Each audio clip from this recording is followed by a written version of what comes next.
When we think of the Roman Empire, we picture grand achievements, vast armies, and powerful emperors. Yet behind the public grandeur, Roman rulers led private lives filled with indulgent pleasures, particularly erotic ones.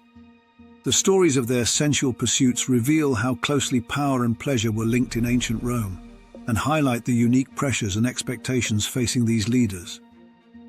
Roman society held a surprisingly open view on erotic pleasure, with sensuality permeating its art, literature, and mythology. While sexual indulgence wasn't condemned, Roman leaders were expected to embody gravitas, seriousness, and virtues, moral virtue, balancing their private desires with public duty. Some emperors carefully managed their erotic lives to protect their reputations, while others flaunted their desires, blurring the line between pleasure and power. The sensual lives of notable emperors. Some emperors are particularly infamous for their indulgence in sensual pleasure. Their behavior, whether exaggerated or factual, demonstrates both the allure and risks of absolute power. Augustus, known as a disciplined and moral reformer, Augustus promoted family values, though rumors circulated about his private affairs. While he occasionally indulged in sensual pleasures, Augustus managed his public image, balancing his personal interests with a carefully crafted reputation as a stable, traditional ruler.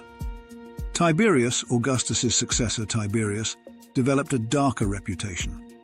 In his later years, he withdrew to Capri, where he was rumored to host orgies and engage in controversial acts. While some accounts may be exaggerated, these stories reveal a fascination with his secluded lifestyle and hint at the dangers of isolation and unchecked power. Caligula. Few emperors are as notorious as Caligula, remembered for his extravagance and rumored relationships with noble women, and even his sisters.